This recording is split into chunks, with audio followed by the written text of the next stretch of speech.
Ya, dulu ada sahabat di perang Uhud, ya. Satu ketika ini apa namanya? Di perang Yarmuk, maaf, di perang Yarmuk, sahabat yang mau meninggal, haus minta air. Air cuma ada satu. Kemudian dikasih ke ini ngelihat orang-orang minta air juga, kasih air. Ini ngelihat saudaranya, kasih air, kasih ke sono. Akhirnya meninggal tiga-tiganya.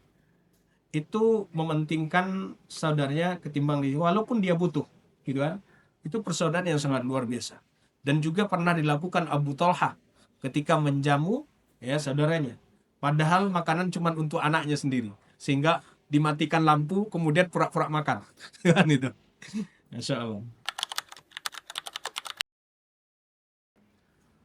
Bersaudara karena Allah memang adalah puncak dari persaudaraan seseorang.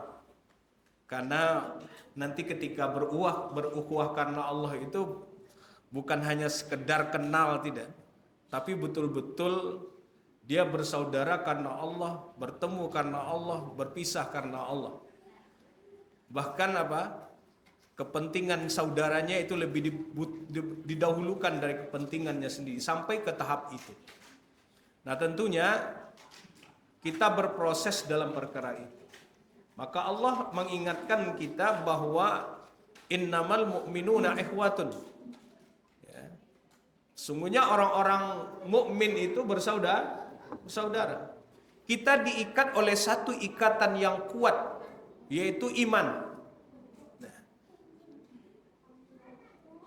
Dan ikatan iman ini tidak akan pernah putus sampai nanti di akhirat. Gak akan pernah putus. Kecuali lepas iman itu dari diri kita, maka disitulah kita boleh bertafaruk, berpisah. Ya. Tapi kalau kita diikat oleh satu ikatan iman, Islam, maka kita tidak boleh berpisah.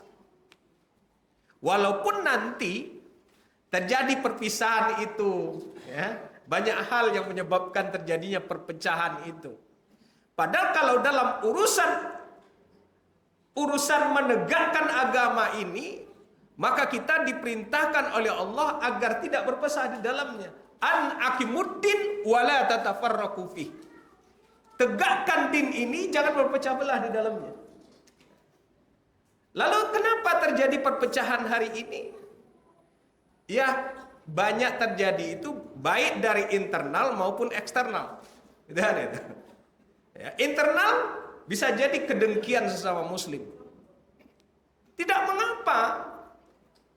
Kita punya wadah untuk sama-sama berjuang di jalan Allah. Yaitu jama'atul minal muslimin namanya. Jamaah di antara kaum muslimin. Itu wadah itu. Seperti hari ini di Indonesia kan boleh banyak. Seperti kita di sini Muhammadiyah, Nahdlatul Ulama, Ersis, apalagi namanya, gitu kan? Tidak mengapa menjadi wadah, tapi apa? Kita tidak boleh berpisah ketika urusan-urusan furu'iyah. Kan kebanyakan hari ini di bawah, kalau di akar-akarnya enggak kan, ya. Tapi di bawah di tengah masyarakat hanya gara-gara masalah furu'iyah berbeda cara pengambil istimbat, agak apa namanya, cara beramal. Yang satu kunut, satu tidak. Itu bisa perang, Pak. Alhamdulillah di kota enggak lagi. Tapi kalau di desa itu enggak bisa. Enggak bisa. Karena saya sering ke desa, jadi tahu di desa itu. Jadi enggak bisa kalau kita apa namanya, kita harus apa namanya, kalau ibarat susunan bata, ya bata kemudian dikasih batako satu, itu nggak bisa. Maka di sini tidak boleh kita berpisah dalam urusan-urusan ihtilaf tanawu. Ya. Tapi kalau untuk masalah pokok kita harus tafaruk, berpisah. Ya. Satu Syiah, satu Muslim, ya nggak bisa, kan gitu. Ya. Satu Muslim, satu non Muslim, nggak bisa disatukan untuk dalam perjuangan. Dalam konteks persatuan negara ya boleh kan gitu. Nah, jamaah yang dirahmati Allah Subhanahu wa taala, jadi ini merupakan perintah Allah kepada kita. Kemudian Rasulullah sallallahu alaihi wasallam juga mengingatkan kepada kita, wa kunu ibadallahi ikhwanan. Dan jadilah kalian ya, hamba-hamba Allah yang bersaudara. Jadi betul-betul Allah dan Rasulnya perintahkan kepada kita untuk bersaudara sesama muslim ini. Gitu. Nah, jemaah yang dirahmati Allah Subhanahu wa taala, mari kita lihat di antara keutamaan berukhuwah karena Allah ini. Ya, berukhuwah karena Allah. Di antaranya yang pertama adalah berukhuwah karena Allah merupakan tanda keimanan kita. Jadi bukti keimanan kita itu berukhuwah karena Allah itu bukti dari keimanan kita. Rasulullah sallallahu alaihi wasallam mengingatkan kita dalam sebuah hadis diriwayatkan oleh Tabrani. Qala Rasulullah sallallahu alaihi wasallam, bahwa Rasulullah sallallahu alaihi wasallam bersabda, "Ausaku urul iman." Ya, ikatan iman yang paling kuat kata Rasulullah sallallahu alaihi wasallam al-muwalatu fillah. Yaitu apa? Saling berkasih sayang karena Allah, wal mu'adatu fillah, dan memusuhi karena Allah, al hubbu fillah, mencintai karena Allah, wal bughdu fillah, dan juga membenci karena Allah. Maka inilah ikatan iman yang kuat itu, ketika kita bersaudara karena Allah, betul-betul kita berkasih sayang karena Allah, bertemu karena Allah, berpisah karena Allah, saling mencintai karena Allah, bermusuhan juga karena Allah. Ini yang pertama. Kemudian yang kedua, orang yang bersaudara karena Allah Subhanahu wa taala akan mendapatkan kecintaan Allah Subhanahu wa taala. Allah betul-betul cinta kepada orang-orang yang bersaudara karena Allah. Dalam sebuah hadis yang diriwayatkan oleh Ahmad dari Ubadah bin Samit radhiyallahu anhu, ia berkata, aku mendengar Rasulullah sallallahu alaihi wasallam bersabda, haqqat mahabbati lil mutahabbina fiyya. Cintaku menjadi hak bagi orang-orang yang saling mencintai karena Allah. Masya Allah. Allah itu akan mencintai orang-orang yang betul-betul mencintai karena Allah. Lihat bagaimana Rasulullah sallallahu alaihi wasallam mempersaudarakan para sahabat. Ya, betul-betul luar biasa. Walaupun nanti terjadi kesalahpahaman di antara sahabat, tapi tidak membuat mereka berpisah. Nah, gitu. Lihat bagaimana Rasulullah mempersaudarakan Rabi dan Abdurrahman bin Auf. Begitu luar biasa, urusan harta tidak menjadi hitungan baginya. Ya, saya punya banyak kebun, banyak harta, ambil kalau mau. Bahkan apa? Sampai istri saya ada beberapa orang, kalau ada yang kamu suka, kalau mau ambil, kan saya ceraikan. Sampai segitunya, kan gitu. Dan makam kita nggak sampai seperti itu. Kemudian dia juga, ketika persahabatan yang erat, yang kuat ketika Salman Al-Farisi dengan Abu Darda, itu juga luar biasa persaudaraannya. Satu ketika itu Salman Al-Farisi menyukai seorang wanita dan minta sahabatnya untuk melamarkan untuknya. Bayangkan. Kemudian datang Abu Darda ini melamar wanita itu ke orang tua wanita itu. Tapi apa yang terjadi? Wanita itu malah menyukai Abu Darda. Itu kan itu. Sehingga balik lapor ke Salman. Ternyata wanita itu nggak suka sama kamu, sama saya malahan, kan gitu. Awalnya jadi mat comblang, akhirnya apa? Disenangin. Coba hari ini kalau bukan karena apa? Itu kalau bukan karena persaudaraan karena Allah, oh itu udah sebacokkan itu, Pak. Salman Al-Farisi sama Abu Darda. Ya, pagar makan tanaman kan itu. Hari ini bisa bacokkan gitu kan. Tapi itulah, masalah itu tidak membuat mereka berpecah. Lihat juga ketika awalnya Bilal ibn Rabah dengan Abu Dzar Al-Ghifari. Ya. Abu Dzar Al-Ghifari bercanda memanggil Bilal dengan anak wanita hitam, anak wanita dari kulit hitam. Dan itu ternyata tidak boleh kita memanggil seseorang dengan apa yang tidak disukai. Maka Bilal ibnu Rabah sedih, Pak. Sehingga ngadu sama Rasulullah SAW. Ngadu sama Rasulullah. Maka Rasulullah mengingatkan sahabatnya Abu Dzar. Gitu. Apakah kamu masih bersikap seperti bersikap jahiliyah? Gitu kan? Maka apa? Tersadar di situ Abu Dzar. Sehingga dia minta ampun sama Allah, kemudian minta maaf kepada Rasulullah SAW dan juga kepada Bilal ibn Rabah. Lihat bagaimana luar biasanya Abu Dzar meminta maaf kepada saudaranya sampai ditaruh pipinya di tanah, kemudian disuruh Bilal ibn Rabah menginjak pipinya. Ya, enggak? Tapi lihat, apakah Bilal menginjakkan kaki ke kepala Abu Dzar? Tidak. Justru apa? Dirangkulnya sahabat. Itulah persaudaraan karena Allah. Nah, jemaah yang dirahmati Allah Subhanahu wa taala. Jadi, haqqat mahabbati lil mutahabbina fiyya. Cintaku, kata Allah Subhanahu wa taala dalam hadis qudsi ini, cintaku menjadi hak bagi orang-orang yang saling mencintai karena aku, kata Allah Subhanahu wa taala. Kemudian, wa haqqat mahabbati lil mutawasilina fiyya. Cintaku menjadi hak bagi orang-orang yang menyambung silaturahim karenaku. Maka apa? Ketika kita menyambung hubungan persaudaraan di antara kita, hubungan darah, tidak berpisah antara saudara, satu darah, maka Allah akan mencintainya. Maka ini pelajaran bagi kita betapa berharganya hubungan silaturahim itu. Hubungan persaudaraan antara kita satu darah. Karena apa? Lahir dari sebuah ikatan yang kuat, misalkan ghaliza, yaitu ikatan yang kuat, perjanjian yang kuat, pernikahan yang tidak hanya disaksikan oleh dua saksi, tetapi Allah juga menyaksikan, para malaikat menyaksikan, orang banyak menyaksikan. Kemudian lahir dari apa? Dari rahim itu. Maka tidak boleh kita putus hubungan silaturahim itu. Kemudian wa haqqat mahabbati lil mutawazirina fiyya. Masya Allah.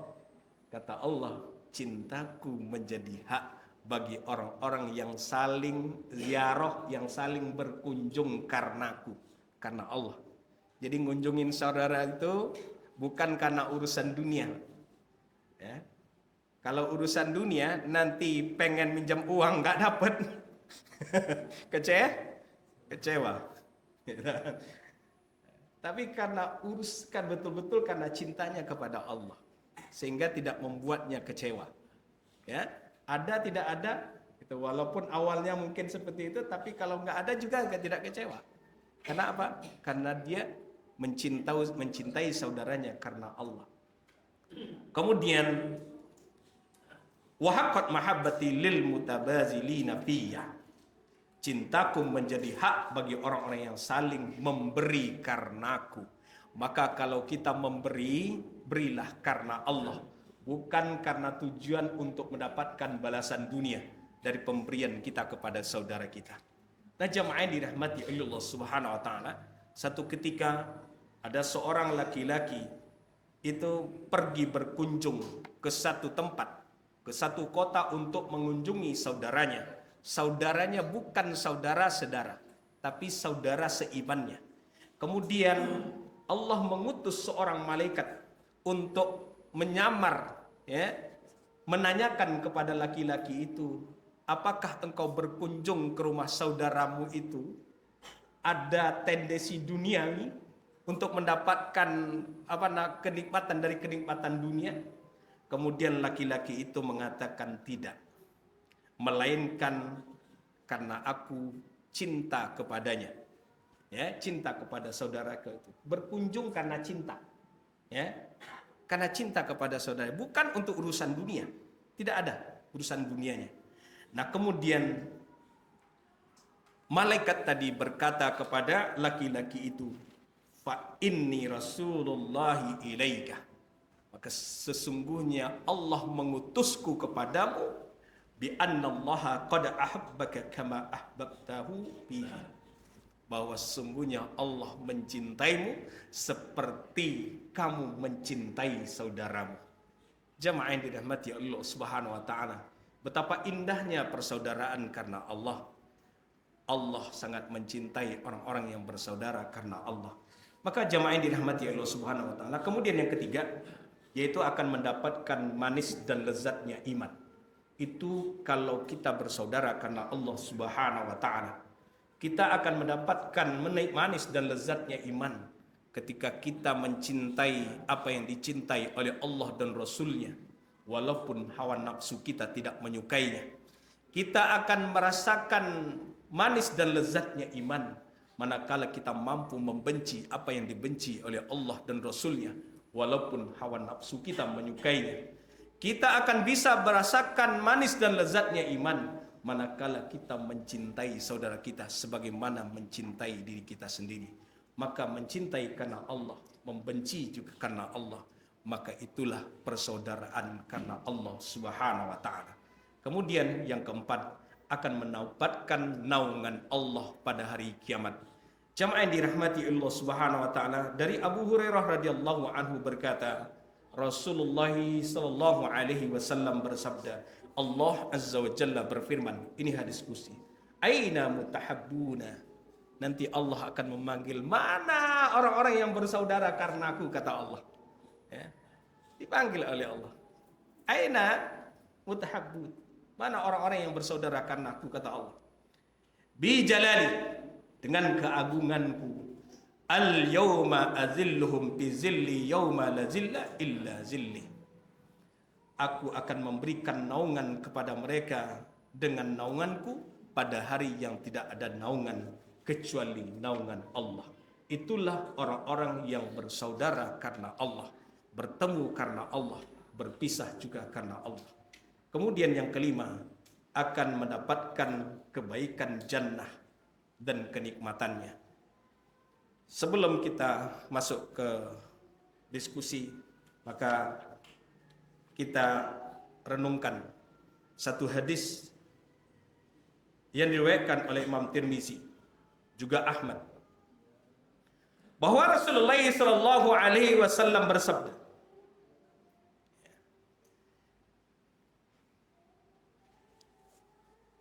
inna haulal arsy manabira min nur, sesungguhnya di sekitar arsy ada mimbar-mimbar yang terbuat dari cahaya. Alaiha qaumul libasuhum nur. Itu. Masya Allah. Dan di atas mimbar-mimbar itu ada orang-orang yang berpakaiannya bercahaya. Wa wujuhum nurun, dan wajah mereka juga bercahaya. Laisu bi anbiya'i wala suhada'i. Mereka bukan para nabi dan juga bukan para suhada. Yalbituhumun nabiyuna wa syuhada'u, tapi mereka para nabi dan para syuhada itu menginginkan posisi mereka. Menginginkan posisi mereka itu. Orang-orang yang pakaiannya bercahaya, kemudian wajahnya bercahaya, ini siapa ini? Sehingga para nabi dan para syuhada itu menginginkan dia, menginginkan posisi mereka. Faqalu, maka para sahabat kala itu bertanya kepada Rasulullah sallallahu alaihi wasallam, ya Rasulullah, wahai Rasulullah, sifhum lana, sebutkan sifat-sifat atau ciri-ciri mereka kepada kami ya Rasulullah. Qala Rasulullah sallallahu alaihi wasallam, kemudian Rasulullah sallallahu alaihi wasallam menjawab, al-mutahabbuna fillah, mereka saling mencintai karena Allah, wal mutajalisuna fillah, dan saling bermajlis karena Allah. Mudah-mudahan kita yang hadir pada malam hari ini, mari kita bangun bersaudara karena Allah, walaupun itu butuh proses panjang. Dan setidaknya kita mendapatkan poin yang kedua ini, marilah kita ketika duduk di majelis ini, saling duduk di majelis ini karena Allah. Maka jangan ada di antara kita yang bersilang hati, ya, bermusuhan satu dengan yang lainnya, padahal kita satu majelis. ngaji bersama, sholat bareng gitu kan. Kemudian hati kita berpisah. Jangan. Sayang, sungguh disayang, kan gitu. Maka orang-orang yang berada di atas cahaya tadi, kemudian pakaiannya bercahaya, wajahnya bercahaya, dan para nabi dan syuhada orang mati syahid menginginkan posisi mereka. Ternyata ciri-ciri mereka, kata Rasulullah SAW, adalah orang-orang yang mencintai karena Allah, kemudian orang yang bermajelis karena Allah, kemudian wal mutazawiruna fillah, dan orang-orang yang saling mengunjungi juga saudaranya karena Allah. Masya Allah, barakallahu fikum. Jamaah yang dirahmati Allah Subhanahu wa taala. Sampai di sini ada yang ingin didiskusikan? Silakan. Oke, syukran kasih Ustaz. Hadirin jemaah, untuk lebih mendalam materi yang kita dengar pada malam ini, kami beri kesempatan untuk bertanya. Dalam hal ini sesi pertama kami berikan kesempatan untuk 3 orang, 2 dari bapak, 1 dari ibu-ibu. Bapak ibu sekalian, nanti kalau seandainya waktu tidak mencukupi, silakan bertanya melalui grup kami. Kami ada grup Jamaah Nurul Yakin. Jadi yang tidak sempat bertanya karena waktu habis, silakan tanya di grup. Kemudian kami mengharapkan pertanyaan jangan luar tema. Kita bertanya sesuai dengan tema yang kita bahas pada malam hari ini. Kalaupun nanti akan bertanya luar tema, silakan tanyakan di grup juga. Nanti insya Allah kita jawab melalui Ustadz yang punya kompetensi di dalamnya. Oke, kami beri kesempatan kepada bapak-bapak dulu. 2 orang bertanya. 1 Pak Heri, 1 lagi siapa? Ayo 2 bapak, 1 lagi. Nah, Bung Rio, ibu-ibu yang bertanya silakan. Ada ibu-ibu yang bertanya untuk 1 penanya? Ada? Kalau tidak ada, berikan kepada bapak-bapak nih. 1 lagi. Ya. Pak, siapa lupa namanya? Ridwan. Pak Ridwan, Mas Allah. Oke. Supaya mendalam materinya disampaikan oleh Ustaz, 1 pertanyaan, 1 jawabannya Pak ya. Saya ada giliran. Mulai dari Pak Heri. Silakan Pak Heri. Langsung dijawab oleh Ustaz.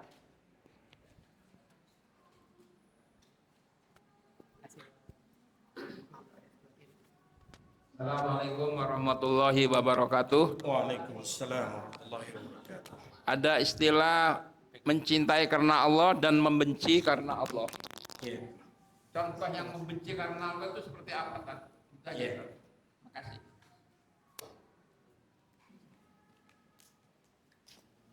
Alhamdulillah wassalatu wassalamu ala Rasulillah wa ala alihi washabihi wa mawala wallahu a'lam bishawab. Ya. Bersaudara karena Allah, yaitu salah satu ikatan yang kuat tadi itu adalah ketika dia mencintai karena Allah, saling berkasih sayang karena Allah, kemudian juga membenci karena Allah. Kalau mencintai karena Allah mungkin kita paham semua kan gitu. Lalu bagaimana dengan kita membenci karena Allah? Membenci karena Allah itu adalah ketika ikatan iman itu lepas, maka kita bencinya juga karena Allah. Begitupun ketika kita dalam bersaudara, kemudian saudara kita itu melakukan kemaksiatan, maka kemaksiatan itu harus kita ingatkan. Itu bentuk kita mencintainya dan membencinya. Yang kita benci adalah perbuatannya. Maka orangnya tetap kita bersahabat dengan orang yang kita cintai, karena tadi cinta kita itu betul-betul karena Allah, sehingga kita ingin menyelamatkan saudara kita dari apa? Dari kemaksiatan yang dilakukannya. Maka membencinya bukan ditabok, Pak. Bukan ditabok gitu. Itu kalau kita sudah bersaudara karena Allah. Tetapi kalau dia berpaling dari iman, kita juga membencinya karena Allah, karena dia telah keluar dari apa? Dari ikatan iman yang kuat itu. Wallahu a'lam bishawab. Oke, yang kedua, bagian mohon diingatkan kalau bertanya dengan pertanyaan Bapak Ibu ya, langsung ke pertanyaan fokusnya ke materi. Silakan. Terima kasih. Bismillah, assalamualaikum warahmatullahi wabarakatuh. Waalaikumsalam warahmatullahi wabarakatuh. kadang kita dalam kehidupan sehari-hari itu kan kadang suka bersinggungan ya. Walaupun seperti ya bersinggungan lah, kadang kita tersinggung atau kita terkadang tuh menyesakan ya kadang-kadang. Cuma apa yang mesti kita lakukan sebagai manusia untuk kita bisa berlapang dada menerima kesalahan saudara muslim kita, atau ada amalan apa gitu yang bisa membuat kita untuk bisa berlapang dada dan menerima kesalahan saudara seiman kita. Terima kasih. Ya. Alhamdulillah wassalatu wassalamu ala Rasulillah wa ala alihi washabihi wa mawalah. Sebagai manusia biasa, tentunya kita tidak akan lepas dari salah, keliru, lalai, lupa. Ketika saudara kita mungkin melakukan kesalahan dan membuat kita mungkin tidak nyaman, maka hal pertama yang harus kita lakukan adalah menasehatinya. Ketika nasihat juga tidak mampu kita lakukan, karena nanti biasanya kadang-kadang orang yang diberi nasihat itu lebih kencang daripada kita. Ada juga seperti itu kan? Urus saja urusanmu sendiri kan gitu. Ini belum menjadi saudara. Kalau ini belum menjadi saudara. Kalau saudara karena Allah itu memang tadi seperti awal yang kita sebutkan, itu tingkatnya udah tingkat tinggi. Nah, kalau yang seperti ini itu belum menjadi bestie kita gitu kan. Belum menjadi bestie. Karena apa? Karena ketika diingatkan justru lebih kencang daripada kita. Nah, tapi itu tadi, dalam dakwah dibutuhkan kesabaran. Kesabaran tingkat tinggi. Dan juga berlapang dada dengan segala perbedaan. Terkadang masalah itu muncul, ya, perselisihan itu muncul karena perbedaan, gitu. Maka kita harus berlapang dada dengan perbedaan-perbedaan itu.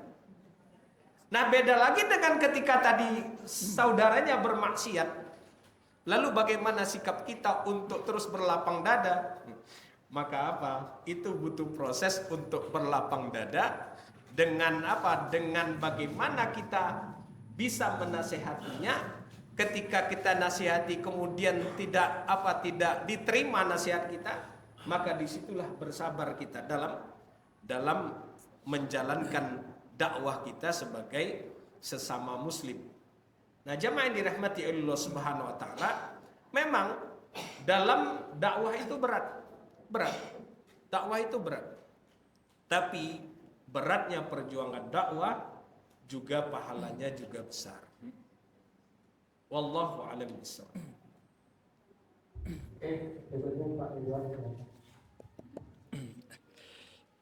Assalamualaikum warahmatullahi wabarakatuh. Waalaikumsalam warahmatullahi wabarakatuh. Pak Ustadz, tadi sudah dibacakan ayatnya, innamal mu'minuna ikhwat. Ya, sesungguhnya orang mukmin itu bersaudara. Ya. Di kalangan masyarakat banyak saya lihat ya, kadangkala beda pendapat putus hubungan. Ya. Beda penghasilan putus hubungan. Nah, jadi pertanyaan saya Ustadz, bagaimana beda pendapat kita tidak putus hubungan sesama satu akidah gitu loh. Putus pendapat, beda pendapat, beda penghasilan, tolong dijelaskan bagaimana solusinya. Cukup sekian. Assalamualaikum warahmatullahi wabarakatuh. Waalaikumsalam warahmatullahi wabarakatuh. Alhamdulillah wassalatu wassalamu ala Rasulillah wa ala alihi washabihi wa mawala. Ya. Ikhtilaf di tengah umat itu sudah menjadi sunatullah. Ya. Terkadang beda memahami sesuatu dan terkadang dalilnya sama. Ya. Dan itu biasa. Di kalangan para ulama juga seperti itu, Pak. Membahas sesuatu kemudian terjadi beda pemahaman. Tetapi para ulama terdahulu tidak berselisih mereka, tidak berpisah mereka, tidak berantem mereka karena perbedaan itu. Lihat bagaimana ketika Imam Asy-Syafi'i rahimahullah ta'ala dengan gurunya Imam Malik. Masalah rezeki. Kalau pendapat Imam Syafi'i, kita harus usaha dulu. Ya, keluar dulu karena dalilnya sama. Mencari rezeki seperti burung yang keluar di pagi hari kemudian pulang di sore hari dengan penuh ininya itu dengan makanan. Kata Imam Malik tidak. Imam Malik enggak. Allah juga memberikan rezeki, enggak keluar, enggak kerja juga bisa dapat rezeki. Dan alasannya juga, dalilnya juga sama. Rahim janin di dalam perut ini kerja enggak dia? Enggak. Ya. Kemudian anak-anak yatim di pondok, di panti, segala macam kan gitu. Enggak kerja. Nah, kemudian kesempatan itu ada. Imam Asy-Syafi'i rahimahullah ta'ala keluar kemudian ikut, singkatnya manen anggur. Mantu. Kemudian dapat bagian, dikasih upah, hadiah. Dibawa ke hadapan gurunya Imam Malik. Nah, ini kan, coba saya kalau nggak keluar, nggak dapat anggur kan gitu. Ya dapat. Udah ini pede ini kan gitu. Kemudian Imam Malik dengan santainya mengatakan, saya dari tadi berangan-angan seandainya makan anggur seger di panas-panas begini alangkah nikmatnya. Ternyata saya nggak keluar-keluar, antum datang bawa anggur. Maka apa? Lihat, mereka itu nggak perang Pak gara-gara itu, tapi tersenyum berpelukan. Ya. Nah, ini dalam masalah perbedaan, dalam masalah-masalah furu'iyah, memahami sesuatu, maka kita tidak boleh berkelahi, tidak boleh berpecah karena itu. Ya. Walaupun nanti ada organisasi yang memecahkan, yang membuat perbedaan dari amalia kita, tapi dalam satu ikatan akidah kita nggak boleh berpisah. Kita ini satu kiblat, nabinya sama, cara sholatnya sama, Al-Qur'annya sama, nggak boleh berpisah. Walaupun satu mungkin dari Muhammadiyah, satu Nahdiyin, nggak boleh berpisah. Dalam amal lain boleh berbeda, gitu. Yang satu kalau di Nahdiyin baca Al-Fatihah itu Bismillahnya harus dijaharkan, gitu. Harus pakai basmalah. Karena apa? Menurut ininya basmalah itu bagian dari Al-Fatihah. Maka tidak sah salatnya gitu. Nah, sebagian dari kita dari Muhammadiyah atau dari pendapat Ahmad, itu basmalahnya tidak dijahat. Tapi tetap dia pakai basmalah. Nah, ini perbedaan, ada yang kunut, ada yang tidak. Begitupun dalam persoalan-persoalan. Dan kita tidak boleh berpisah, itu tidak boleh tafarruq. Gitu. Karena kita sama-sama masih dalam koridor Ahlus Sunnah wal Jamaah. Gak boleh berpisah. Ini kalau beda memahami. Walaupun nanti dalam masalah pokok kita harus berpisah. Kalau masalah pokok untuk tujuan iqamatuddin, maka apa? Goyah kita harus sama. Yaitu apa? Tujuan hidup kita harus karena Allah sama. Pemahaman juga sama. Gak boleh an akmuddin wala tatafarraqu, sama-sama. Gak boleh berpisah, kita bersatu. Nah, persatuan umat itu yang hari ini itu dilirik oleh orang-orang dari eksternal yang tidak suka umat Islam bersatu itu dilirik. Itu tidak hanya hari ini, dari zaman dulu. Dari zaman dulu dilirik itu kan. Maka mantan Perdana Menteri Inggris Gladstone itu mengatakan kita tidak akan mungkin menang berperang melawan kaum muslimin selama di dada-dada kaum muslimin itu Al-Quran masih bergelora. Tugas kita hari ini cabik-cabik Al-Quran dari dada-dada kaum muslimin. Kita tidak akan mungkin menang berperang melawan kaum muslimin selama Kaum muslimin itu komitmen terhadap agamanya, bersatu dia. Gak bisa. Maka tugas kita adalah jauhkan mereka dari Islam, jauhkan mereka dari Al-Quran. Nah, sehingga nanti muncul buzzer-buzzer, kalau bahasa sekarangnya buzzer kan, buzzer-buzzer untuk melemahkan Islam dari dalam. Contohnya siapa? Gitu. Si Jando, Abu Jando. Itu nggak jelas orang itu. Gitu. Ada buzzer-buzzernya. Dulu juga seperti itu. Pada zaman Raja Louis ke-11 itu diutus dari Roma, itu pemuda-pemuda cerdas. Pemuda-pemuda cerdas belajar ke Mekah. Belajar agama Islam. Bukan untuk apa? Bukan untuk mengamalkan, tetapi untuk mencari celah. Di mana nih kelemahan Islam? Nah, setelah mereka itu menjadi ahli dalam agama itu, kemudian ditarik pulang ke Roma. Kemudian mereka mengadakan semacam kalau bahasa kerennya itu penelitian dan pengembangan. Penelitian dan pengembangan mencari di mana kelemahan Islam. Kemudian ketemu mereka tadi. Ketemu cuma dua. Untuk melemahkan Islam itu cuma dua. Pertama, rusak persatuan Islam, kemudian mereka jauhkan persatuan itu, jauhkan dari Islam, kemudian jauhkan dari Al-Quran. Itu ketemu. Nah, jemaah yang dirahmati Allah SWT, maka kita hari ini tugas kita adalah, walaupun kita berbeda organisasi atau jamaah kita, jamaah minal muslimin, jamaah di antara kaum muslimin. Gitu. Ini mungkin di sini, ini mungkin di sini, ya, nggak masalah. Itu kita sama-sama beramal soleh di situ, gitu. Maka kita tidak boleh berpecah, tidak boleh saling menghujat satu dengan yang lain.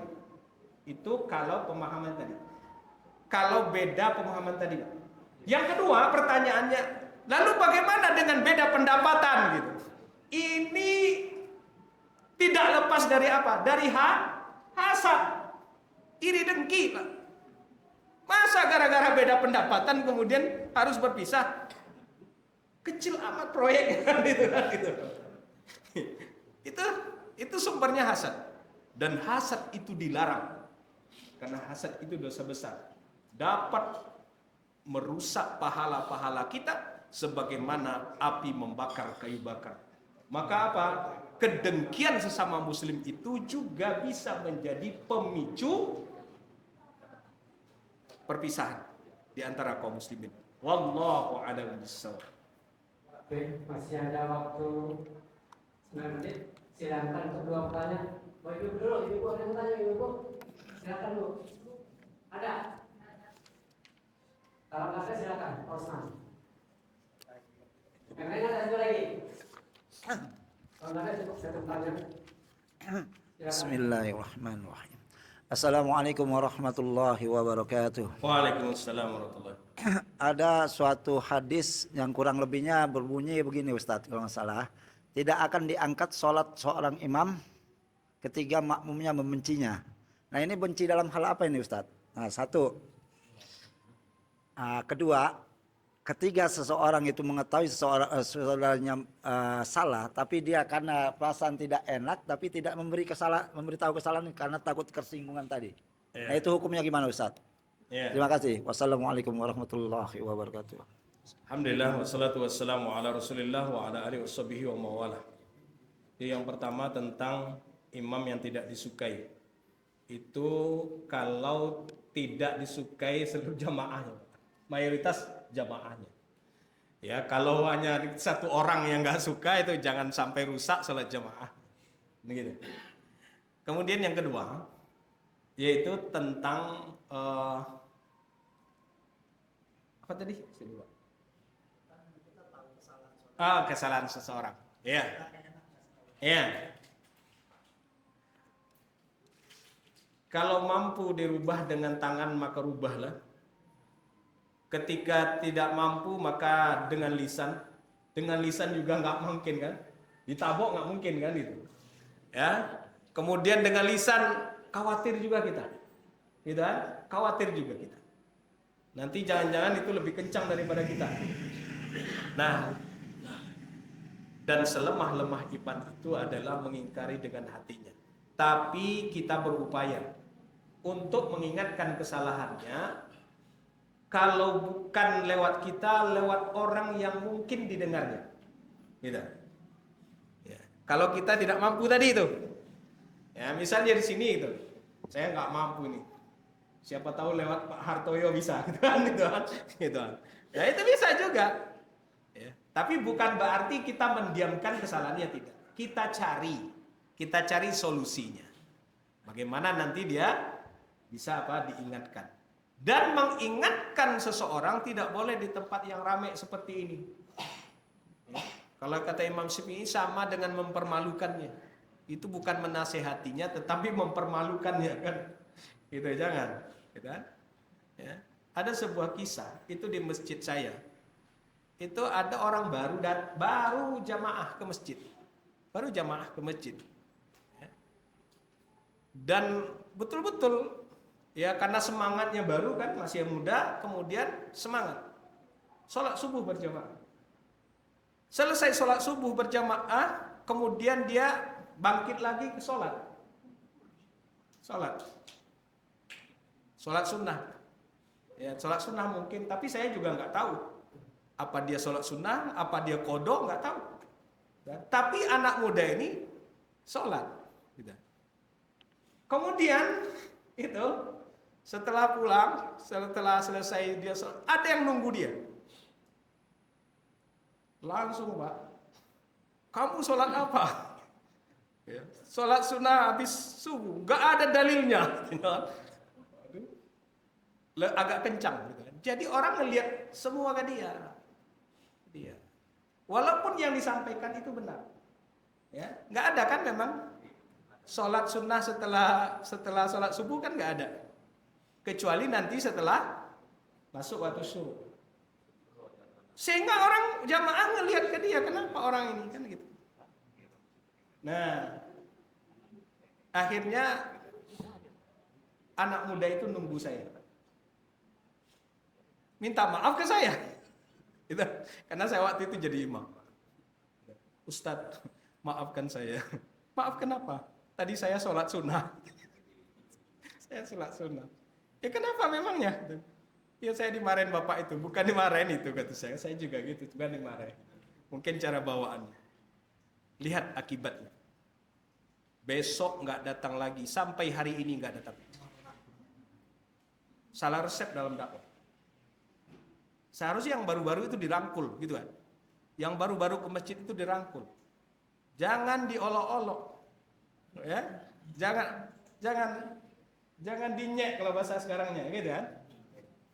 Ya, gitu. Jadi jangan salah resep dalam dakwah.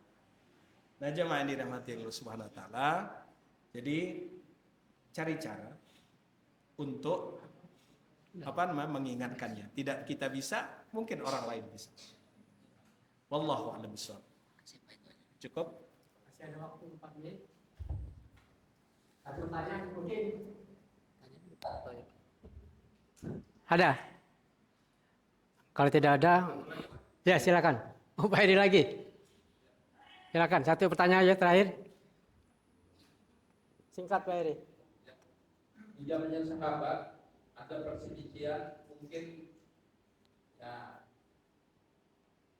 perselisihan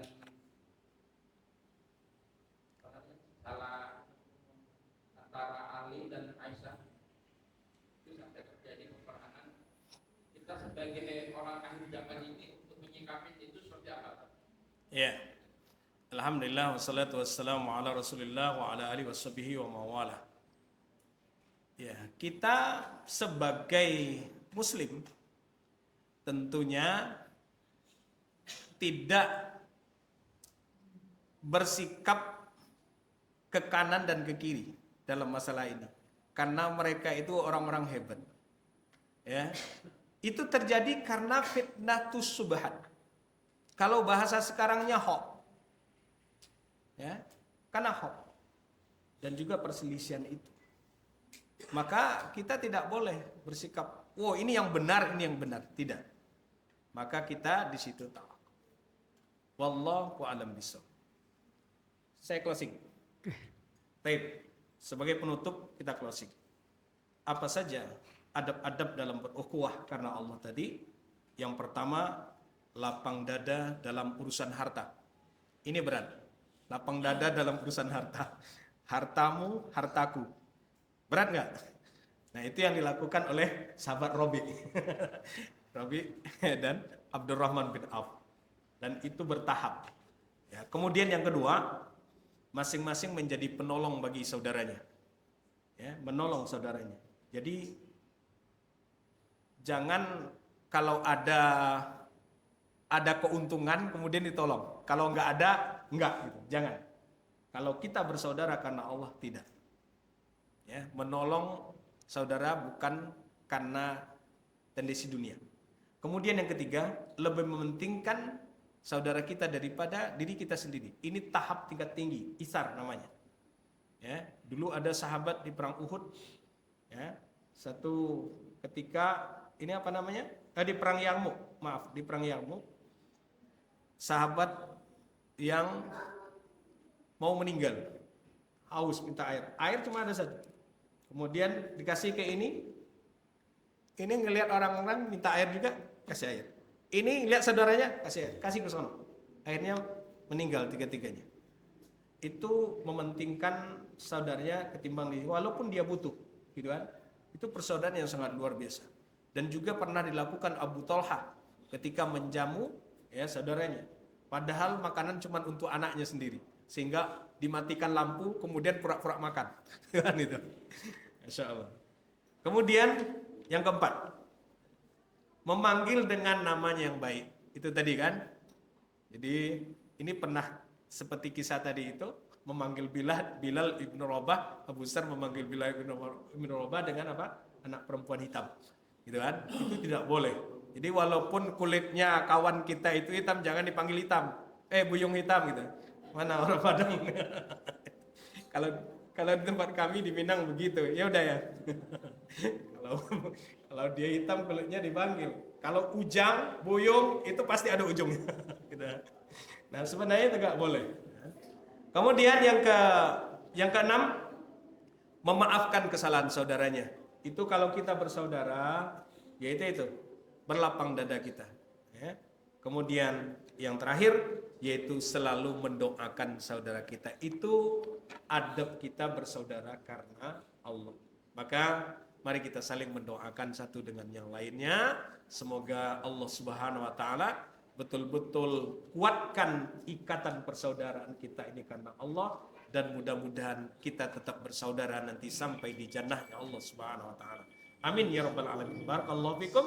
Mudah-mudahan yang sedikit ini bermanfaat bagi saya pribadi dan bagi kita semua. Lebih dan kurangnya mohon maaf, dan kepada Allah semaampun. Astagfirullahaladzim. Wabillahi taufiq wal hidayah. Assalamualaikum warahmatullahi wabarakatuh. Waalaikumsalam warahmatullahi wabarakatuh. Jazakallahu khairan katsiran Ustaz. Mudah-mudahan materi yang kita terima malam hari ini bisa menjadikan pemicu kita untuk supaya kita mulai mau berkuah dan menjalin merajut silaturahim dengan sesama muslim, sehingga kita persatuan umat Islam di Panjang khususnya dan Indonesia pada umumnya. Bapak Ibu sekalian, sekali lagi saya tekankan bagi yang mau bertanya kaitannya dengan materi ini, yang mau bertanya karena belum puas silakan tanya di grup Jamanul Yakin, ataupun kalau bertanya di luar materi silakan bertanya di grup Masjid Nurul Yakin. Insya Allah nanti kita sampaikan kepada Ustaz bersangkutan untuk menjawabnya, dan kami sampaikan lagi ke grup. Terima kasih. Mari kita tutup acara ini dengan mengucapkan alhamdulillah dan kifaratul majelis. Alhamdulillahirabbil alamin. Subhanakallahumma bihamdika asyhadu an la ilaha illa anta astaghfiruka wa atubu ilaik. Terima kasih atas pertanyaannya. Assalamualaikum warahmatullahi wabarakatuh. Waalaikumsalam.